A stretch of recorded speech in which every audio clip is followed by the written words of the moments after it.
নমস্কার বন্ধুরা, আশা করছি তোমরা সকলে ভালো আছো। আজ একটা অন্যরকম রেসিপি তোমাদের সাথে শেয়ার করব। আর এই সবজিটা দেখে তোমরা অনেকেই নাক ছিটকাবে জানি, তবে যেটা আমি বানাবো এর সাথে একটা আলু মিক্সড করে খেতে কিন্তু সত্যি অসাধারণ। তো আমি সাজেস্ট করব একবার অন্তত এইভাবে বানিয়ে কাঁচকলা তোমরা খেয়ে দেখতে পারো। তো সেই জন্য রেসিপিটা পুরোটা দেখো, একটু স্কিপ না করে। তো আমি এখানে 1.5 খানা মতন কাঁচকলা নিয়ে নিয়েছি আর একটা বড় সাইজের আলু নিয়ে নিয়েছি। এবার সেগুলো খোসা ছাড়িয়ে প্রেসার কুকারে আমি অল্প একটু জল দিয়ে 2টো সিটি দিয়ে নেব।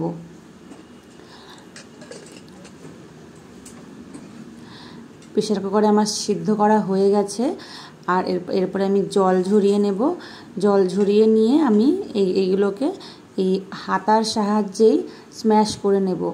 হাত দিয়েও করতে পারো, তবে একদমই পুরো ফাইনলি স্ম্যাশ করার দরকার নেই। একটু একটু যে আস্ত থাকবে ওটাতেই কিন্তু এর টেস্টটা বাড়বে। তো দেখো তোমরা, আমি কিন্তু পুরো ভালো করে স্ম্যাশ করিনি।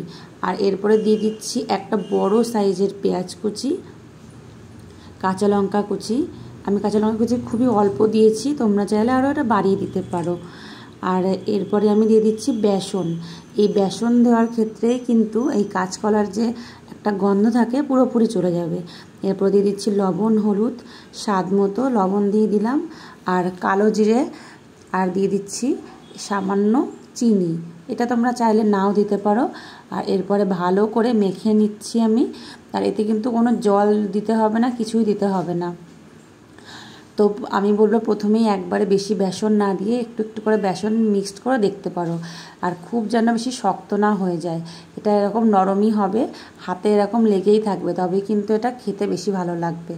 আর তারপরে কড়াইতে দিয়ে দিয়েছি আমি সয়াবিন অয়েল, মানে সাদা তেল, যেটা রিফাইন্ড অয়েল আমরা বলি, সেটার মধ্যে আমি এটা ভেজে নিচ্ছি।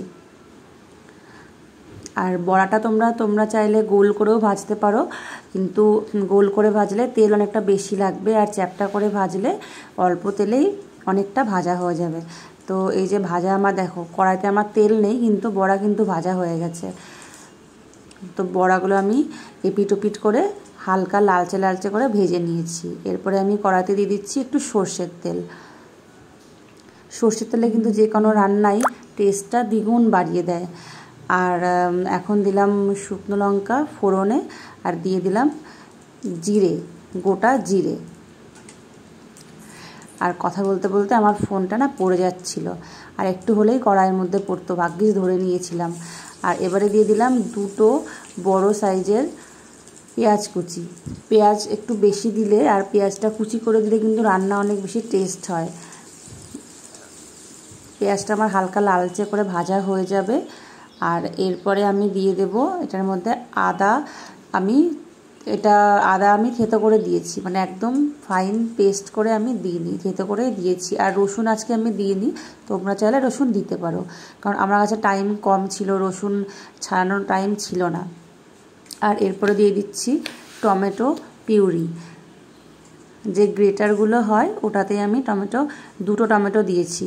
এই ক্ষেত্রে টমেটোটাও বেশি একটু লাগবে, তাহলে একটু টক টক খেতে হবে। আর এটা যে কলা খাচ্ছ সেটা বুঝতেই পারবে না, কাঁচকলা অনেকেই পছন্দ করে না। যাই হোক, এরপরে এই রান্নার মধ্যে দিয়ে দিলাম জিরে, ধনে গুঁড়ো, জিরে গুঁড়ো আর হলুদ গুঁড়ো। খুব বেশি মশলার প্রয়োজন নেই। আর যতটা লবণ রান্নাতে লাগবে সেই লবণটা পুরোটা আমি এখনই দিয়ে দিচ্ছি। যারা লবণের পরিমাণটা একটু ইতস্তত বোধ করো তারা লবণটা কিন্তু পরেও দিতে পারো। তো আমি লবণটা এই কারণে দিচ্ছি, তাহলে একটু রান্নাটা তাড়াতাড়ি হয়ে যাবে। আর দিয়ে দিচ্ছি কাঁচা লঙ্কা কুচি। আমার রান্না তোমরা যারা দেখেছো দেখে থাকবে যে আমি শুকনো লঙ্কার গুঁড়ো খুবই কম ইউজ করি রান্নাতে। আর দিয়ে দিলাম আমি একটু চিনি, 1 চামচ মতো, ছোটো চামচের 1 চামচ মতো চিনি দিয়ে দিলাম। চিনি না চাইলে নাই দিতে পারো, তবে চিনি দিলে কিন্তু টেস্টটা অনেক ভালো লাগবে, একটু স্বাদটা ব্যালেন্স হবে।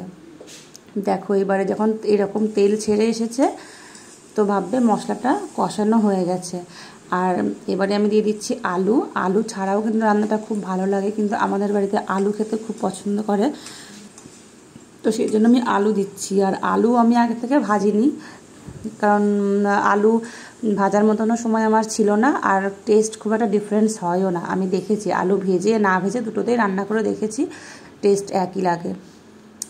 আর বেশ এবারে অনেকটা পরিমাণে জল দিয়ে দিলাম, কারণ জলটা কিন্তু একটু বেশিই লাগবে, যেহেতু বড়াগুলো আছে জল কিন্তু সব টেনে নেবে।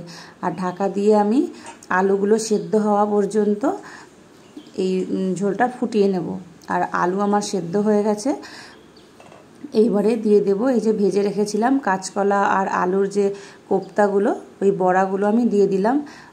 আর একটা কথা, বড়া দিয়ে বেশি নাড়াচাড়াও করা যাবে না, হালকা হাতে একদম নাড়তে হবে। আর বড়া দিয়ে কিন্তু বেশি ফোটানোও যাবে না। দেখো আমি গ্যাসটা কিন্তু হাই ফ্লেমে দিয়ে দিয়েছি। শুধুমাত্র ঘি আর গরম মশলা দিতে যেটুকু টাইম লাগে সেটুকুই আমি গ্যাসটা হাই ফ্লেমে দিয়ে ফোটাচ্ছি, আর ঢাকাও দিচ্ছি না। আর এরপরেই কিন্তু আমি গ্যাসটা বন্ধ করে দেব। বেশি ফোটালে কিন্তু বড়াগুলো নরম হয়ে একদম ভেঙে মিক্সড হয়ে যাবে। তো রান্নাটা আমার কমপ্লিট। এবারে আমি গ্যাসটা করে দিচ্ছি বন্ধ। আর এই যে যতটা ঝোল দেখছো, এই ঝোল সব কিন্তু বড়াতে টেনে নেবে। এই সবজিটা কিন্তু রুটি দিয়ে ভাত দিয়ে খেতে খুব অসাধারণ লাগে। তোমরা প্লিজ একবার বানিয়ে খেয়ে দেখো। এটা যে কাঁচকলা খাচ্ছ, কাঁচকলার তোমরা প্রেমেই পড়ে যাবে। কেমন লাগলো আজকের রেসিপি? ভালো লাগলে প্লিজ লাইক করে দিও। টাটা।